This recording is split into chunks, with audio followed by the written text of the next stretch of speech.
Bro hi bro.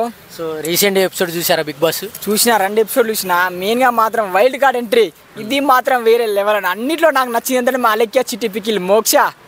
Ramya మోక్ష ఏందన్న ఆమె క్యూట్ ఫేస్ ఏంది, ఆమె మొన్న పింక్ శారీలో ఎంత హాట్గా ఉందన్న. ఆమె చూస్తే నా వల్ల అయితే లేదా నా నరాలని బయటికి ఎగిరాలనిపిస్తుంది అన్న. అంత హాట్గా ఆమె స్మైల్కి ఒక పాట గుర్తొస్తుందన్న. నిన్న మొన్న దాకా సూపర్ అన్న ఫిగరే, నిన్ను చూసినాక నా మైండ్ పోయింది అన్నాడు. అంటే ఆమె మాట్లాడే విధానం, ఆమె ఇందులో ఎడిపోయినావు ఇన్ని సీజన్లో నేను అమ్మాయిలు ఇష్టం. ఇలాంటి అమ్మాయి, ఇలాంటి కసికసి అమ్మాయిని ఏదో చూడలేనా, అంత కసికసిగా ఉంది. నాకైతే కసికసి అనిపించింది. నా పిల్లన ఇప్పటి నుంచి రమ్య ఎవరు రాకేష్ రమ్య లవ్ స్టోరీ మామూలుగా ఉండదన్న, మస్తు ఉందన్న, మంచిగా ఆడుతుంది. అంటే మాట్లాడే విధానం కూడా బాగుంది. మన డిమాండ్ పవన్ కూడా చెప్పింది ఒక మాట, నువ్వు ఏంటంటే రీతు మాయలో పడి నీ గేమ్ నువ్వు ఆడతలేవు, అంతా ఆమెకి హెల్ప్ చేస్తున్నావు, నీ గేమ్ నువ్వు ఆడు, నీ మంచితనం వాడు. అంత మంచి అమ్మ ఎవరు ఉంటారన్నా? ఇప్పుడు బిగ్ బాస్లో పోటీ పెడతాను కానీ ఈమె సలహా ఇస్తుంది. సలహా ఇచ్చేవాళ్ళు ఎవరు ఉంటారన్నా? అంత డ్రామా అంత గేమ్ ఉంటుంది కానీ ఈమె మాట్లాడేదా నాకు బాగా నచ్చిందని. అసలు ఆమె స్పేస్ చూస్తేనే అసలు ఎంత అబ్బాయిలా క్రష్ అయిపోయిందని ఆమె మాత్రం మొత్తం. ఓకే, కానీ ఆ నామినేషన్ కరెక్ట్ అంటారా? డైరెక్ట్ పాయింట్ చెప్పేసింది, నీతో నేను ఏం మాట్లాడి నేను చెప్పాల్సింది చెప్పేసి అని.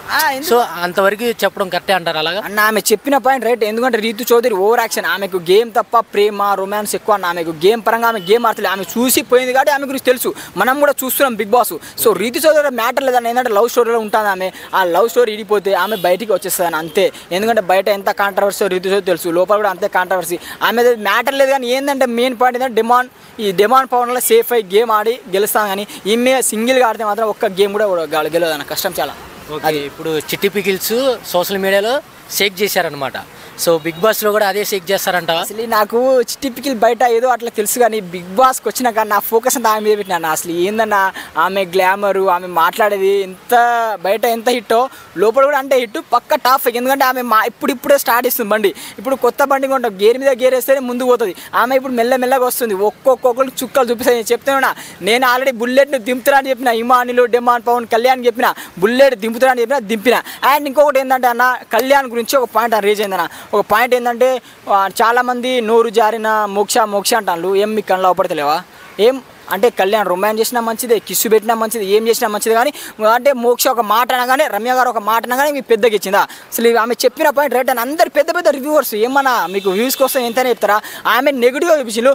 నేను చెప్పా అంటే రమ్య మోక్ష గారి మాట 100% కరెక్ట్ అన్న. కళ్యాణ్ పులిహోర కలిపితే రొమాన్స్ చేస్తే ఏం లేదు, కానీ మా మోక్ష రమ్య ఒక్క మాట తప్ప ఆడు చేసింది చెప్పిందిగా, గెలుగుతాడు, పులిహోర కలుగుతాడు, రొమాన్స్ చేస్తాడు, ఇది అందరూ చూస్తున్నాక. కానీ అట్లా కాదు, రమ్య ఒక మాట అనేది ఆర్మీ పర్సన్ లేకుండా దాన్ని దిగజారిపోద్దు. ఏదో కరువు ప్రాంతం నుంచి వచ్చారు చూసిన ఒక పులిహోర రాజా, ఒక కసి రాజా లేకున్నాడు కళ్యాణ్. ఆమె చెప్పిన పాయింట్ రైట్. మోక్ష గారు మీరు తగ్గగానే మీ గేమ్ మీరు ఆడండి, బయట ఎంత ఇట్టు అక్కడ కూడా అంత ఇట్టు, తగ్గేదేలే.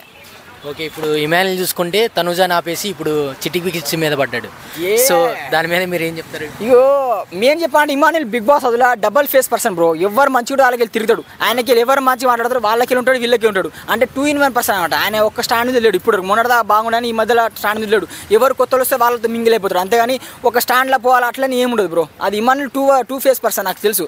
కామెడీకి తప్ప ఇట్లా ఏదైనా ఒక స్టాండ్ మీద ఉండాలి, ఆ స్టాండ్ మీద లేదని ఇమానుయల్.